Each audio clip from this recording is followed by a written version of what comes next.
Hello and welcome to another intensive care hotline and intensivecareathome.com live stream. Thank you so much for joining me on this show, and thank you so much for watching it on replay. If you are watching this on replay, I really appreciate your support. Now, today's live stream is about in memory of Indi Gregory. The UK courts again allowed the NHS to end the life of another child prematurely. Now, I was meant to do this live stream last week at the same time, but I do believe that I had technical issues and no one could actually hear me, which is why I rescheduled the same show today. And I absolutely do not want to let go of this because I think it needs public attention. I think it needs to be discussed here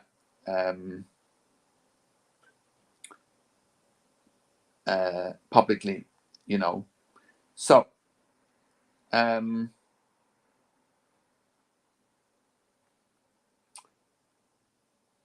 what makes me qualified to talk about today's topic? I have been working in intensive care, critical care,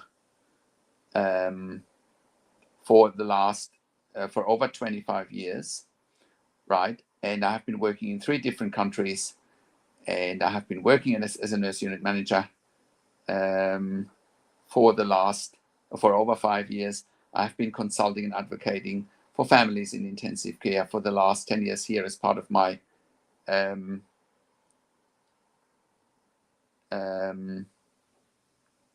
intensive care hotline consulting and advocacy service. I'm also the founder and managing director of Intensive Care at Home, where we provide intensive care services at home, where we send critical care nurses into the home, and we're replicating an intensive care bed in the community, which is a genuine alternative to a long-term stay in intensive care.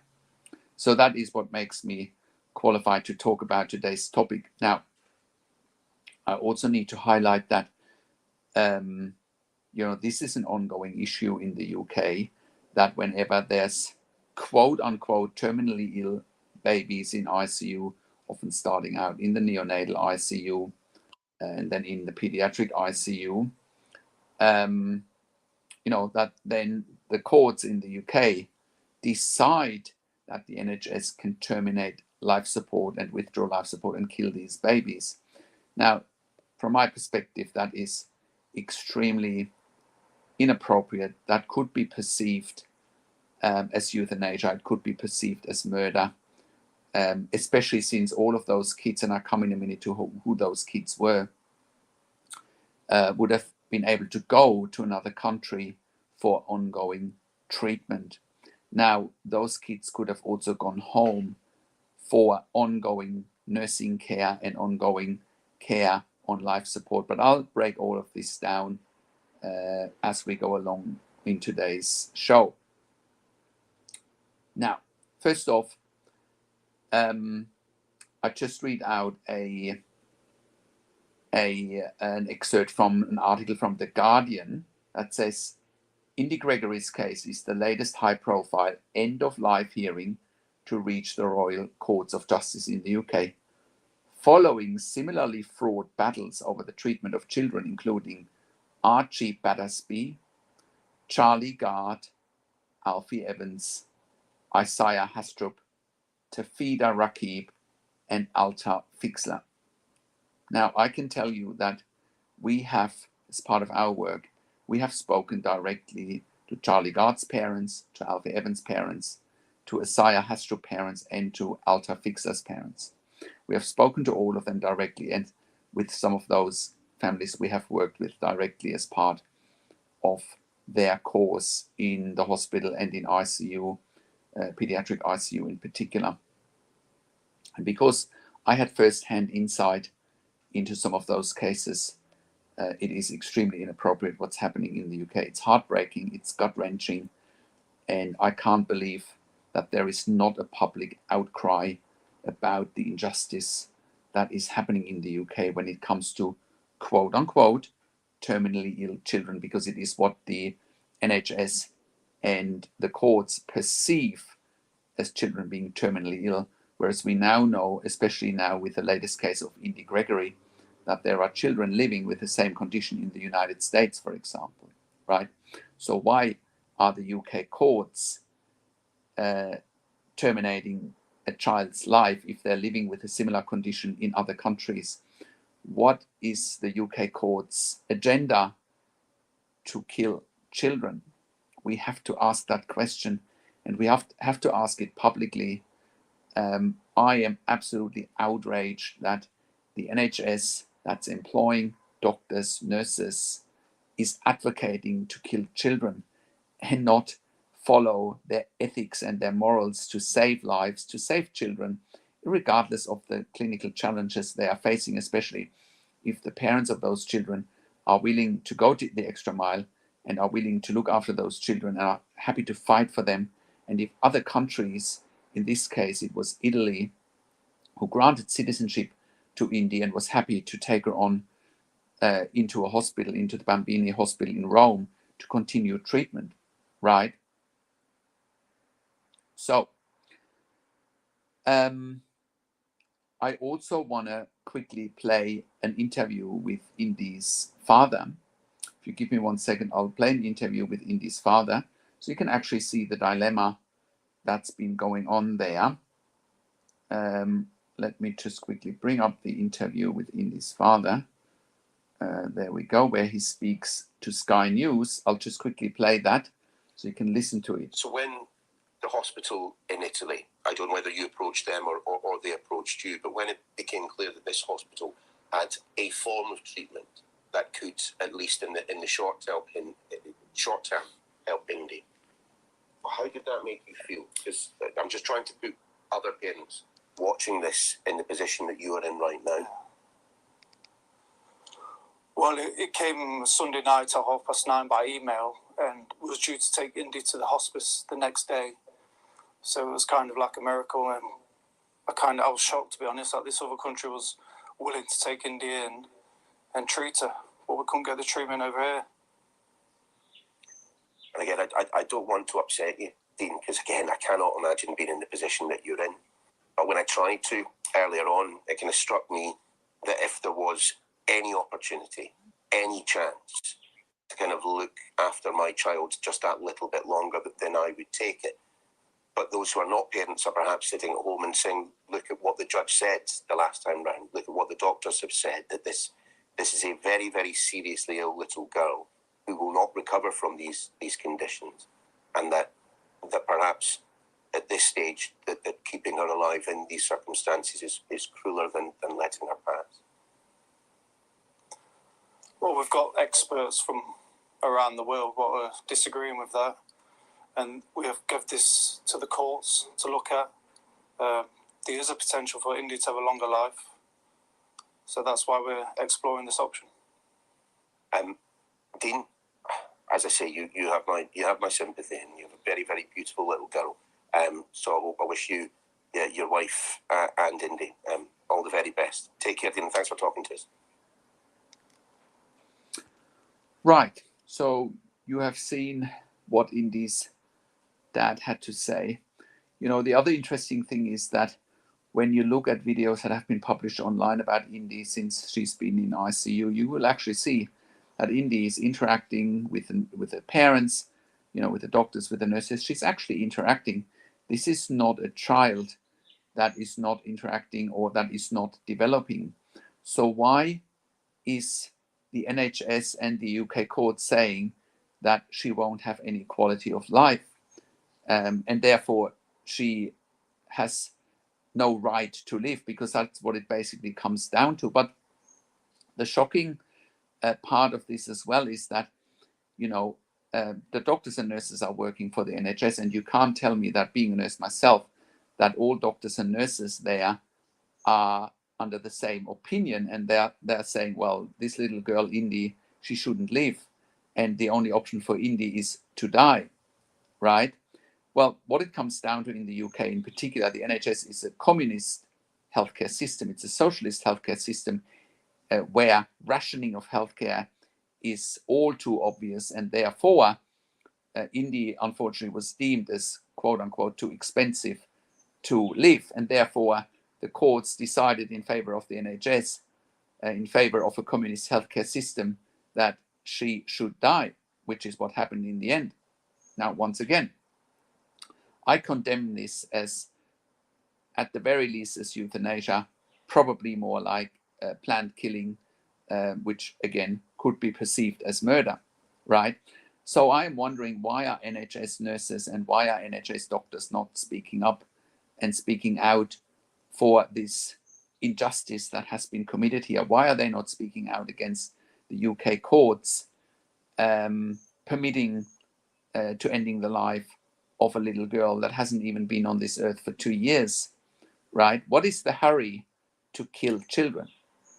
Why is the NHS so quick in wanting to kill children with quote unquote a terminal illness? Why are the UK courts so quick to more or less hand out death sentences for these children? It's a question that needs to be asked. Why, from a moral and ethical standpoint, why is the Church of England so silent, right? The Catholic Church certainly has been very vocal about this and has been vocal about when other children were killed as well. Why are moral authorities so silent about this? Why are moral authorities in the UK, such as doctors and nurses, they have moral authority too? Why are they so silent about this?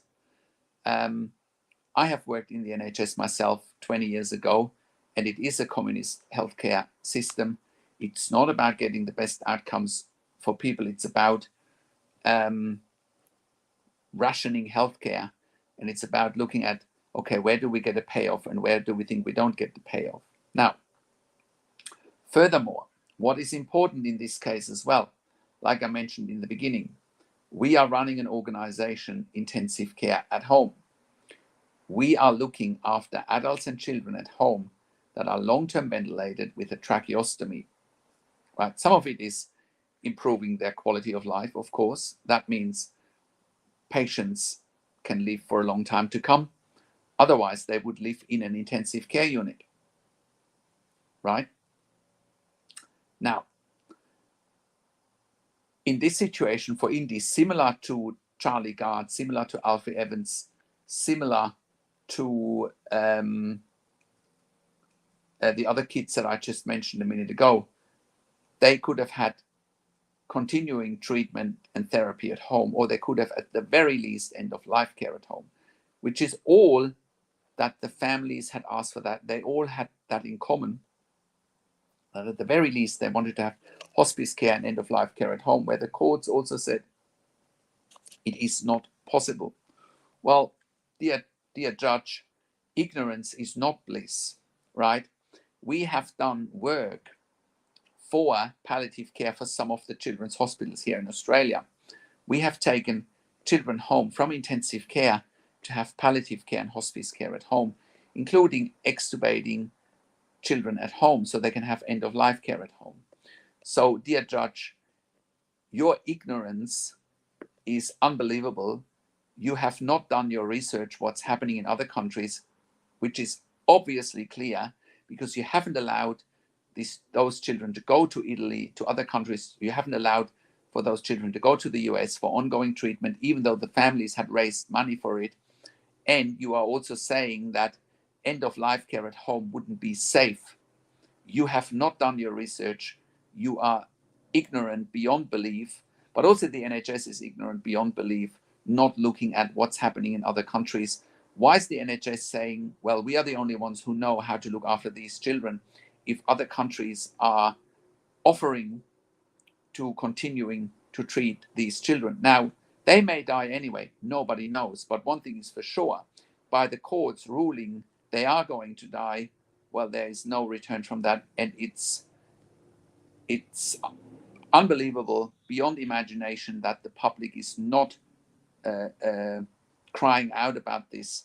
Where do we go from here as a society if the UK courts allow those children to die? And unfortunately, it is now a growing number of children that have been allowed to be killed by the NHS. Again, I mention those names again because I think today's show is not only in memory of Indi Gregory, it is also in memory of Archie Battersby, Charlie Gard, Alfie Evans, Isaiah Hastrup, Tafida Rakib, and Altar Fixler. So that's 1, 2, 3, 4, 5, 6 children, including Indi, 7 children now, that have been killed by the NHS and by the UK courts in the last few years because they were deemed as quote unquote unworthy of living. They were deemed quote unquote unworthy of having ongoing treatment. They were quote unquote unworthy of having a tracheostomy because that would have probably prolonged their lives. They could have gone home with a service like intensive care at home. They might have lived for much longer, right? But the NHS and the courts deemed them as too expensive and deemed them as quote unquote unworthy of living. Now, when was the last time we've heard that people are quote unquote unworthy of living? It's about 100 years ago, right? And the last time we've heard that was during 1933 and 1945, where Nazi Germany was thinking that certain races were deemed unworthy of living. So here we are nearly 100 years later. And whilst this is on a smaller scale, could still be the start of something very gruesome. And what else are we deeming as quote unquote of unworthy living? What is next here? Who is next in line that the governments and the NHS is deeming as quote unquote unworthy of living, right? So where do we go as a society from here, especially when certain countries also implement now euthanasia laws, such as certain states in Australia have introduced euthanasia laws or voluntary assisted dying. Canada has introduced euthanasia laws, you know. So where do we go from here if we allow governments and communist healthcare systems to allow or make judgments about who's going to live and who's going to die? Where do we go from here as a society? We are on a very, very slippery slope here, right? Also, I also want to encourage you, you know, if you type in Indi Gregory on YouTube, you will get other videos about her, and you will get mainly videos from the Daily Wire.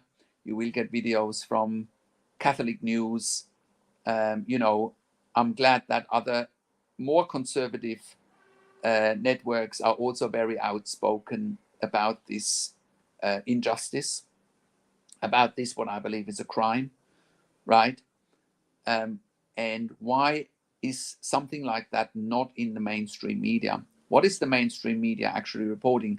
They're reporting stuff like, you know, when there are new euthanasia laws introduced, right? But they're not talking about when a healthcare system, a communist healthcare system, is actually letting children die and not even allow them to go home to die, even though it's possible. We have done it so many times with intensive care at home. And it's so much better for families and for their loved ones to have end-of-life care at home or palliative care at home or hospice care at home. But even worse, you know, she may not even have needed end-of-life care at home because, again, when you look up the media reports, the few media reports that have been published about Indi's case, apparently there are children living with her condition in other countries, especially in the United States, where we don't have a communist healthcare system, you know, where we have a healthcare system where people can buy healthcare, and that's a good thing. You know, that is a very good thing. Now, interesting that The Guardian says 8-month-old Indi Gregory had an incurable mitochondrial condition, and medics say they could do no more for her. Well, again, there are other articles about this where it is documented that children live with similar conditions in the United States, because those kids get a tracheostomy, they get a ventilator, like many other kids in the community, right? So why has Indi not been eligible for that? Probably because she was seen as a burden. She was seen as cost to the NHS. She was not actually seen as a human being. She was seen just as cost for the NHS, and she was seen as a burden for society. Well, she certainly wasn't a burden for her parents, who were happily, looking after her and who are absolutely devastating. My sympathy goes out to Indi's parents here, who must have been through absolute hell as part of this journey. So have the other parents of the other children that I mentioned earlier. They have been through absolute hell as part of dealing with the NHS, dealing with the courts in the UK, who now have become an extension of the NHS. So now we have courts ruling over our children's lives, or having courts ruling over who can live and who can die. It should be up to doctors and nurses, but they've been silenced too by the looks of things by the NHS in the UK. Why is no one speaking up from the NHS? Why are no doctors and nurses speaking up about this injustice with Indi, but also with so many others that I have just mentioned? Now, I also want to hear, from you on this call. If you have any comments, please type them into the chat pad. I've seen that Helene has said this is insidious, yeah, and I couldn't agree more with you. You're also saying this is iatrogenic's death murdered. Yeah, it's unbelievable. Why are we doing this to our people, whether they are children, whether they are the elderly? Doesn't really matter who they are. So, no life is not worthy living, and no life is not worthy of giving treatment to, as long as that's what patients and families want. Again, the biggest question to me here is, where do we go from here?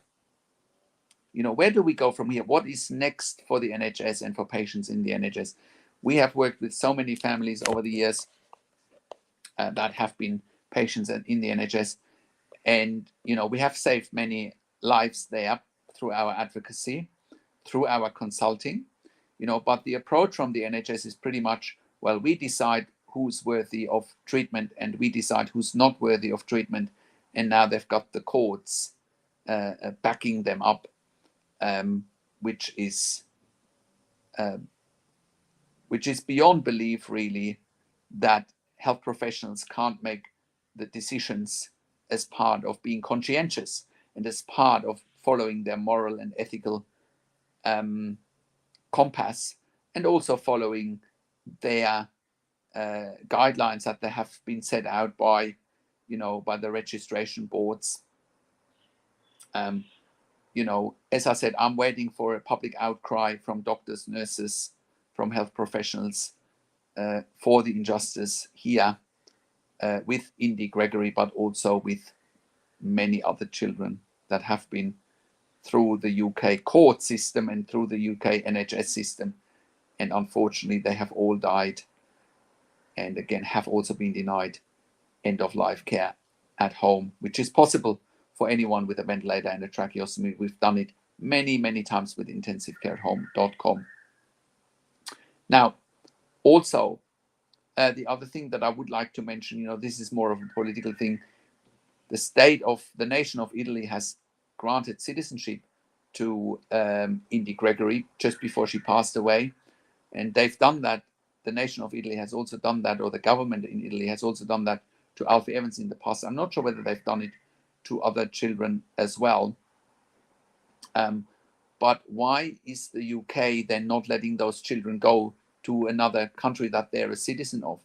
Now, I'm not a diplomat. I don't know how it works between bilateral agreements between countries, but why can't the UK government release those children and let them go to another country if they're a citizen of that country?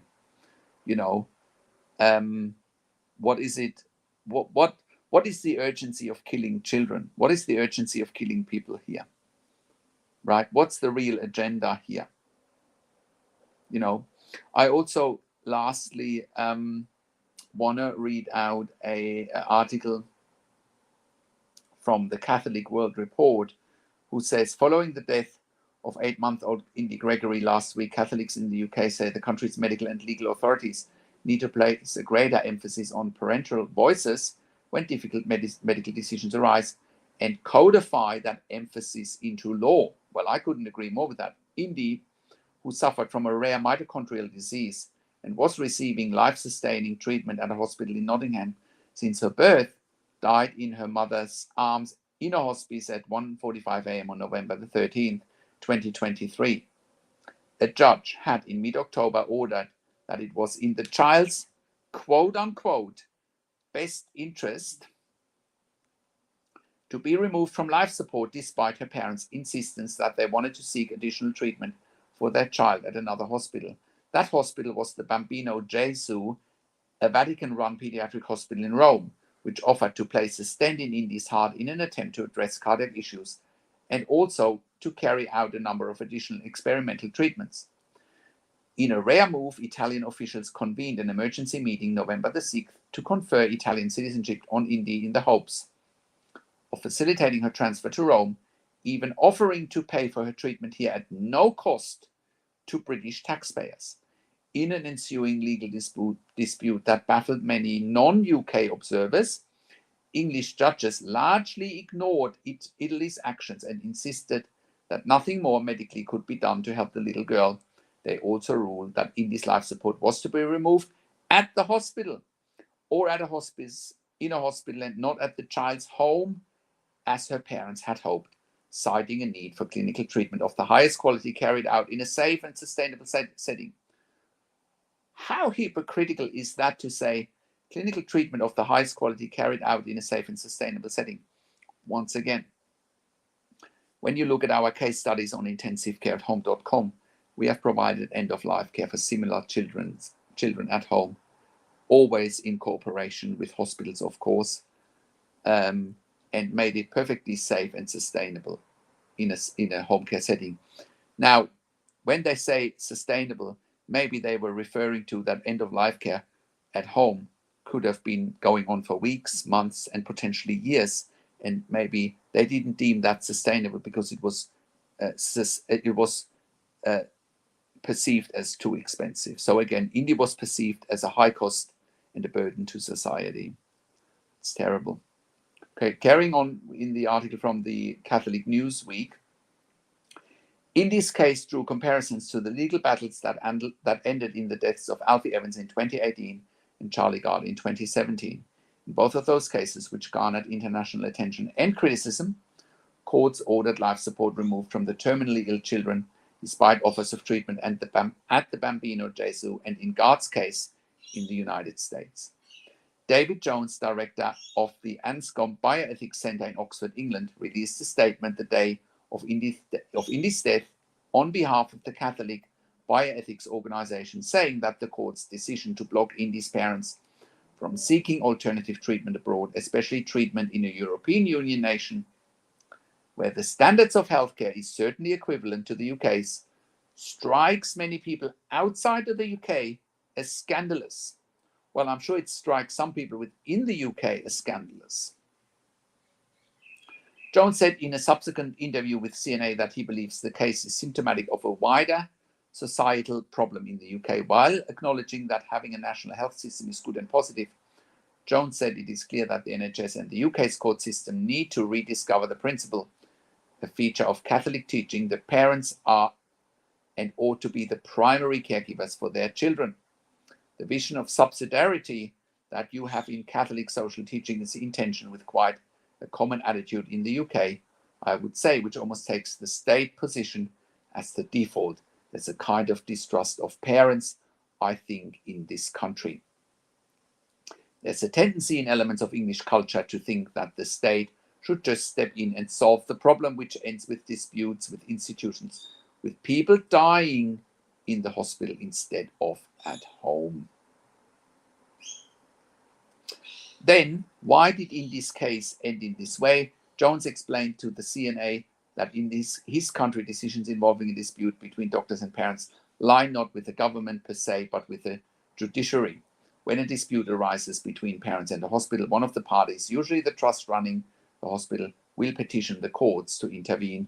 Specialized pediatric care is done at National Healthcare Service NHS-run hospitals in the UK, but the court's power extends all over the UK hospitals, NHS or not, he said. I'm not reading out the rest of the article, but I will read out citing in this doctor, Justice Robert Peel's original October 13th order laid out details of the child's condition at the time. She has been on full life support for about a month, critically ill and extremely unstable.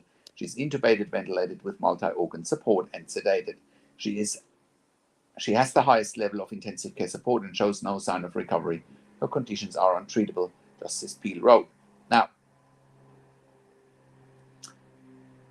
it's of notice to say that some of the videos that are out there about Indi show her to be interacting with care staff, with her parents. So the notion that she's been sedated can't be correct, otherwise she wouldn't be interacting with the people that are caring for her. It is of note, and the justice continues, it is of note that whereas her previous intubations lasted 3 to 4 days, this one has lasted a month, indicating the extent of her deterioration. Sadly, she is not, as the parents suggest, showing signs of improvement. There is no doubt in my mind that her presentation is on a rapid downward trajectory. She is now at the very limits of what is medically achievable for her. Indi's parents, Dean Gregory and Claire Staniforth, disagreed with the doctor's assessment that their child had shown no improvement. They insisted that Indi was responding to their touch and was happy when she was with her parents. Later that month, the British advocacy group Christian Concern, which represented Indi's parents, laid out the treatment plan they say they received from Tiziano Onesti, president of the Bambino Gesù Hospital, which included some experimental therapies. Right? Now, without knowing all the ins and outs, it is clear to me that Indi could easily receive a tracheostomy and therefore could go home, whether it's for ongoing treatment or for end-of-life care. But obviously the NHS and the courts have decided against that.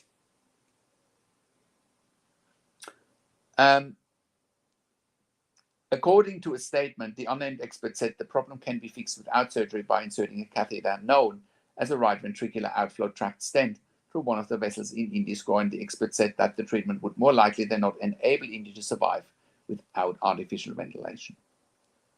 Right, so this is a long document here, but you know, it is an absolute injustice what's happened here, and you can see the dilemma, and you can see the slippery slope we have entered as a society here.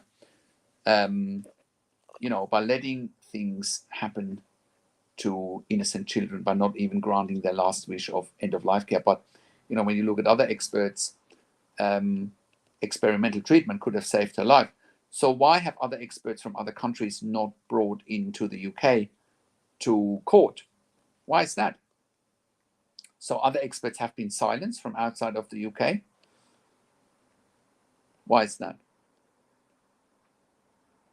Has anyone asked the justice why other experts from outside of the country have not been given testimony and evidence at the court in the UK? So I want to leave it there. You know, I hope for a public outcry in the UK. I hope for a public outcry from anyone with a moral authority. I hope for a public outcry from anyone who is pro-life, who is against killing children, who is against killing anyone inappropriately in a hospital, who's against, you know, ending someone's life without consent of patients or families, you know, because this is where we are going in this day and age, where, you know, NHS in the UK and the courts are, you know, imposing some level of population control, and it is extremely dangerous and it is extremely inappropriate. So I want to close today's subject there, and I want to still go back to answer some questions that have come in during the week from our prospects and clients. I wish you can share this video far and wide and talk about it to your friends and families, that this is what's happening in 2023 in the UK, and we need to stop this madness, because what is next? The UK is already rationing healthcare for the elderly big time. We see it in ICU all the time through our consulting and advocacy at intensivecarehotline.com. And we have also seen it now over the last few years that healthcare is being rationed for children in particular. Where do we go from here as a society? Helene, you're saying my sympathy also goes out to these precious child parents and their painful heartbreak. Absolutely. Absolutely. It is unbelievable what these parents have been through. But not only Indi's parents, but also the other parents that I just mentioned, where, the UK courts have blood on their hands, and the NHS has blood on their hands the way they've killed those children. So, and if you know of any other patients in hospitals, adults or children, that have been in similar situations, that have had life support withdrawn prematurely without support, we want to know about it. We want to talk about it on this show to highlight what's happening in this world. I had a guest here on this podcast in September. His name is Scott Scara, and I only want to encourage you to reach out to Scott Scara or to watch his website and his podcast at, I believe it's myamazinggrace.com. His daughter Grace had prematurely ended life, or was prematurely killed in hospital in 2021, in October 2021 during COVID. She was only 19 years of age. And Scott has a gruesome story to tell about how his little girl, his 19-year-old daughter, was terminated prematurely from life support and died prematurely. And he's gone to court in Wisconsin in the US, and I can only encourage you to follow his court case. It's now gone to trial, I believe, in the last few weeks. Yeah, go and check out Scott Scara and Grace Scara. Grace Scara was his daughter's name, and I can only encourage you to follow his case. He might be onto something, that these injustices stop. Okay, let's move on to some questions and comments that came in during the week that I want to focus on.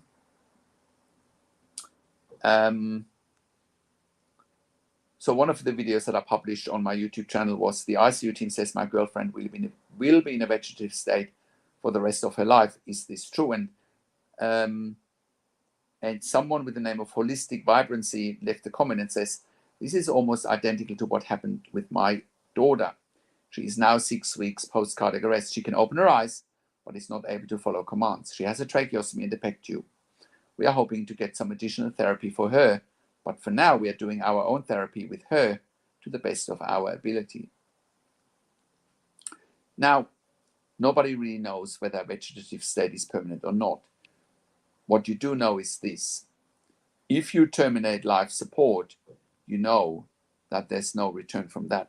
If you keep going, irrespective of what, perceived prognosis is, right? You know that you give it a go, and you know that there might be a small chance of recovery. Nobody knows. One thing is for sure, there's plenty of time to talk about end of life, plenty of time to talk about recovery. Okay, so always make a decision that you don't regret in 12 months' time. Always make a decision that, you can live with in 12 months' time, that you can sleep at night with in 12 months' time. Let's move on to another question and comment that came in from Susie, who says, the ICU insisted on putting a tracheostomy in my dad after he had a breathing tube for about 45 days. The tracheostomy tube they put in bled so much they pulled blood clots out of his throat. They were huge. My dad died on July the 30th, 2023, after being in ICU since January 2022. Wow, that's 18 months. And he had a tooth abscess that went, then he went into kidney failure. Then they put him on a dialysis machine and put an IVC filter in, and he had a cardiac arrest. I have messaged you a few times and you replied wanting more info, but my dad's chart is extremely long, being in ICU for 19 months. Now he died of a cardiac arrest. I have over 700 pages of his My chart printed. They did so many things wrong. Wow. Thank you, Susie, for sharing that. Yeah, we can definitely look at the medical records and find out whether there has been medical negligence. But it also sounds to me like your dad might have been a candidate for intensive care at home if he was in ICU for 18 months. You know, probably could have gone home with intensive care at home just after a couple of months. You probably didn't know about us. But this is just something that people need to be aware of. You know, that intensive care at home is always an option for a long-term ICU patient. It always is, you know. So please keep that in mind. Now, if you still want a medical record review, please contact us or send them to support@intensivecarehotline.com. You know, if you send your medical records to support@intensivecarehotline.com, we'll have a look at the volume and then we can give you a quote. Right. We will also check whether the medical records are complete. Now, I can tell you sometimes we get medical records and then we're finding they're not complete. Right? We know what to look for. We know what needs to be in medical records. So please have a look or send the medical records to support@intensivecarehotline.com and then we can have a look whether the medical records are complete or not. Moving along.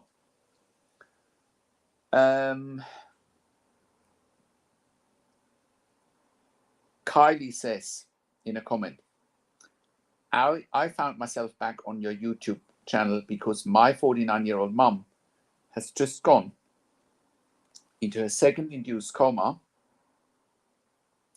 after trying to wake my mother out of the coma multiple times on her first visit to ICU. She couldn't remain calm. She couldn't remain calm enough to breathe properly, so they had to do a tracheostomy, and all I can say is it worked wonders. She had to keep it in for about a week after waking up. Then they closed the hole, and after another week or two, you couldn't even tell they've done it. Great. Thank you so much, Kylie, for sharing this, because I think that's what, you know, what patients and families need to hear, that a tracheostomy can be the right thing to do in certain circumstances, you know. And if the tracheostomy leads to your mother being extubated or having the tracheostomy within a week, or the tracheostomy removed within a week, that is fantastic. That is great news. And that is one of the reasons why a tracheostomy works, right? There are other patients who have a tracheostomy that can't be weaned off the ventilator, but there are certainly many patients in intensive care that have a tracheostomy that can be weaned off the ventilator. So thank you so much, Kylie, for sharing that. Now, next question from Betty, or next comment from Betty. Thank you for your kind words and for honoring me by reading my comments. I was so touched that you agreed with me. Watching this healthcare mess with COVID-19 and what it is doing to patients is absolutely horrific. If the government tries to ban any support person from being with a critical patient, they can do whatever they want, as they have no family member sitting at the bedside to give support for care decisions or to advocate for better care decisions in real time. I believe all patients, especially those in ICU, CCU, neonatal ICU, pediatric ICU, or critical ED or critical ER care, need to have at least one person's warm body in attendance at the bedside to look up, understand, question, or refuse proposed care for their loved one, especially if they are in ICU and on the ventilator, tracheostomy or coma care, they cannot speak for themselves. How COVID-19 was mismanaged and completely destroyed the families who were kept away from their family members and only could look at a tablet screen. The nurses had trauma levels almost as high as the family members and could look at a tablet screen. The nurses had trauma levels almost as high as the COVID-19 patient themselves, just by being caught between their patient's status care and no one but the nurse to advocate for the poor person dying on our shift. The most tragic thing of it all is the monstrous loss of life for the powers that be: Big Pharma, CDC, World Health Organization, insurance companies, hospitals, making trillions, and she puts dollar signs there, on the death of the populace all over the globe. The masses are controlled by fear. We were lied to, and those who created this epidemic are getting off scot-free, and we lose our families with no answers for their actions. This is not the healthcare I studied or offered, and I refuse to put them last.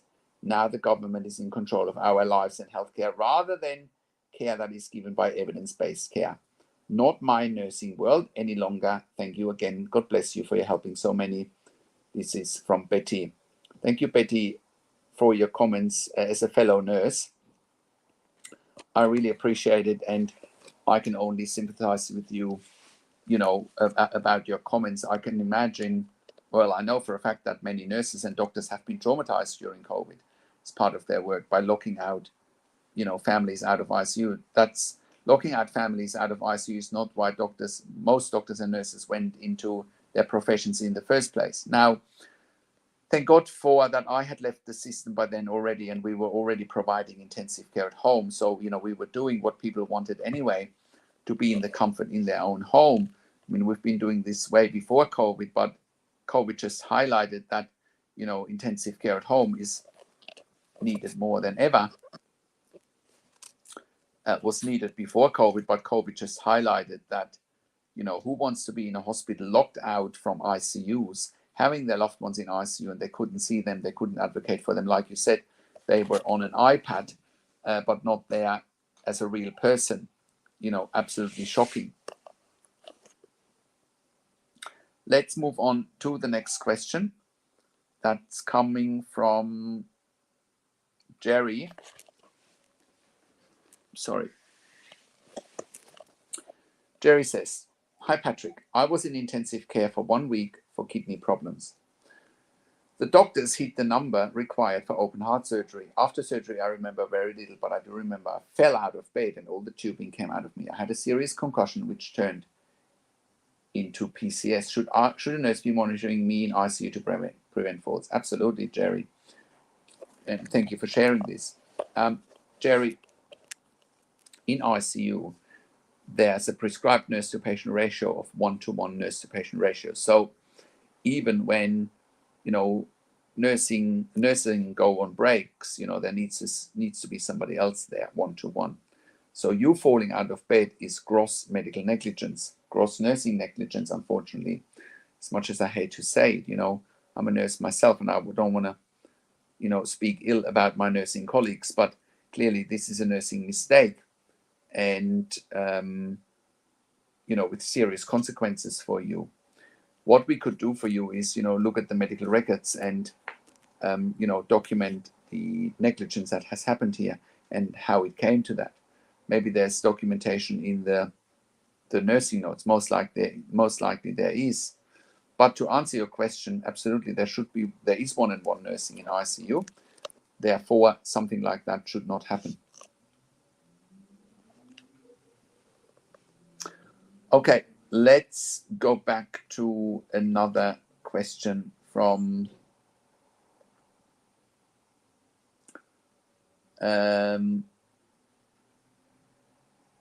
Rukmini.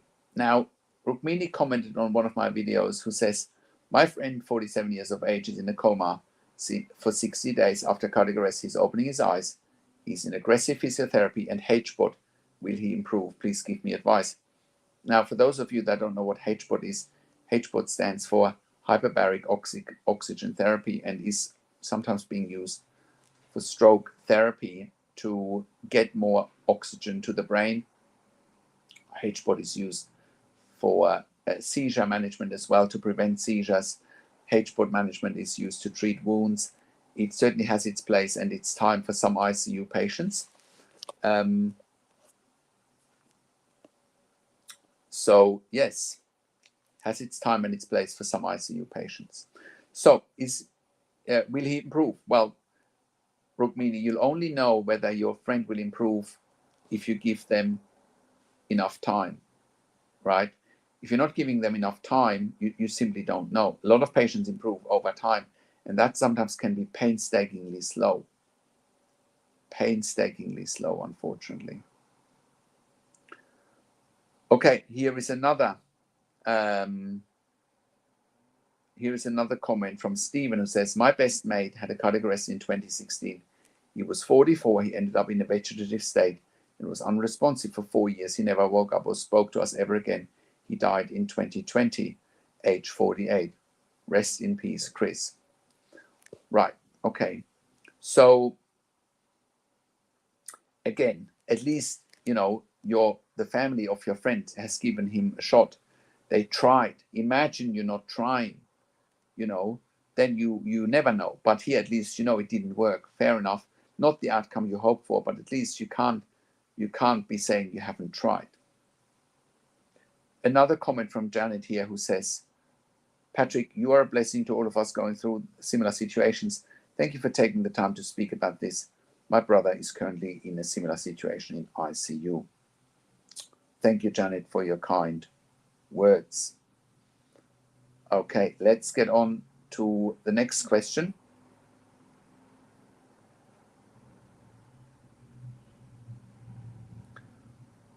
From Deborah, who made comments on one of my videos where I talk about that you should never agree to a DNR or NFR. DNR stands for Do Not Resuscitate Order, or NFR, Not for Resuscitation Order. So Deborah says, in context of my video, do never agree to a DNR. Deborah says, I didn't consent and had no choice. My daughter was an organ donor. I did not consent. Do not check that box at the registry. Your rights are taken away from you and your loved one. I asked to have her transferred to another hospital right down the street. They would not do it, and then put a guard on her in ICU for her organs. Now, I don't know enough about your daughter's situation, and I don't know, you know, whether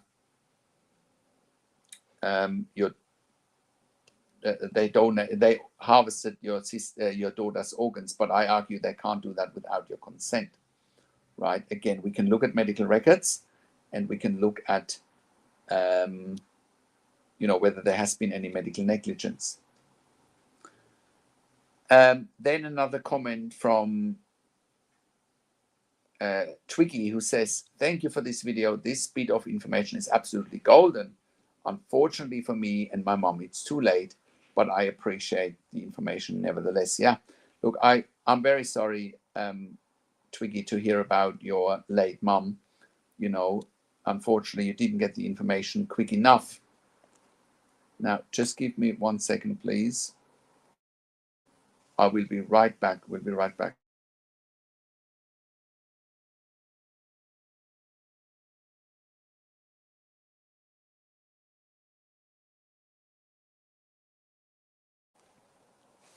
Okay, let's get to the next question before we wrap this up around the hour mark. Okay, here is a question from Jessica, who says, my dad is in ICU on a ventilator. I don't think he's been being taken care of very well, and they're not telling us something. I'm really scared my dad can't talk, and I don't know his last wishes.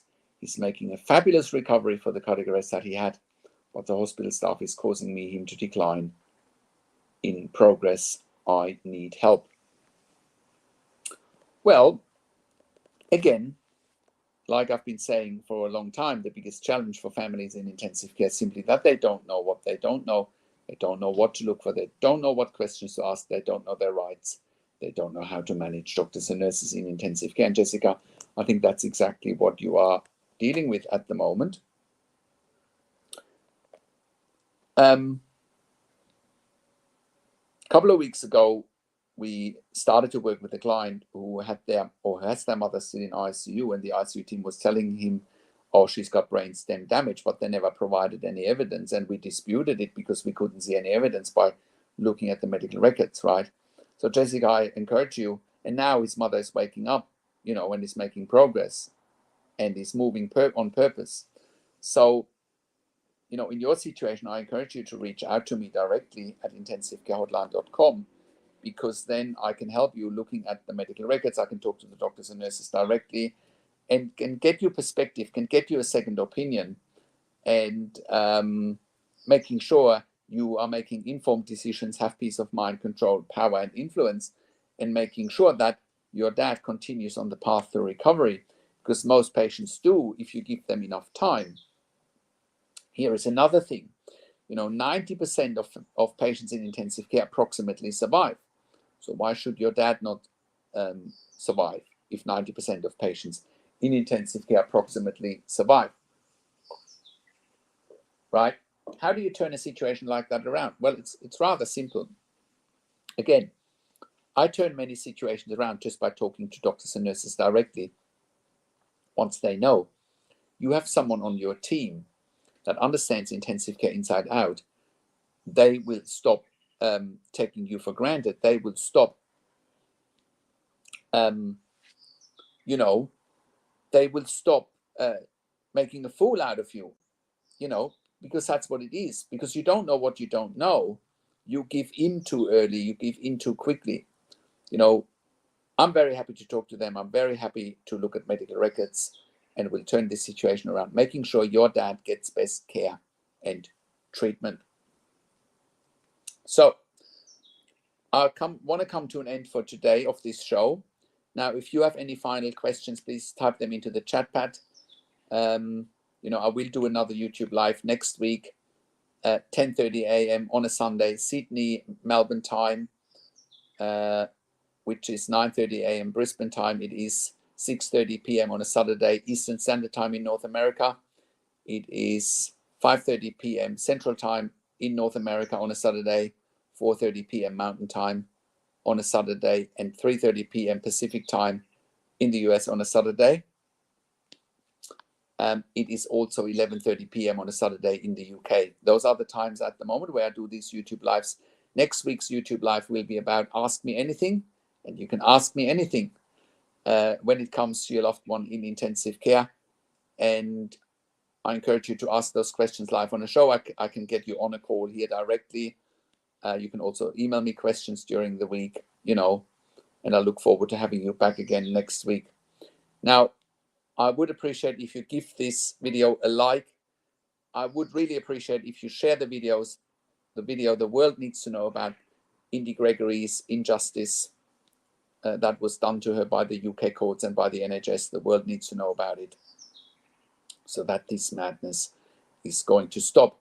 Now, we have a membership for families of critically ill patients in intensive care. If you go to intensivecarehotline.com, if you click on the membership link, or if you go to intensivecaresupport.org directly, you can get access to me and my team in a membership area via email and in a membership area, and we answer all questions intensive care related 24 hours a day in our membership area at intensivecarehotline.com. Click on the membership link or go to intensivecaresupport.org directly. I also offer one-on-one consulting and advocacy for families in intensive care over the phone, Skype, email, WhatsApp, Zoom, whichever medium works best for you. I talk to doctors and nurses directly. I talk to you and your family directly. I make sure you make informed decisions, get peace of mind, control, power, and influence. More importantly, I ask the doctors questions that you haven't even considered asking, but you must ask to get peace of mind, control, power, and influence, and you make informed decisions. I also represent you in family meetings with intensive care teams, you know, making sure you have clinical representation and advocacy. I also, we also review medical records in real time so that you have a second opinion in real time. We also offer medical record reviews after intensive care.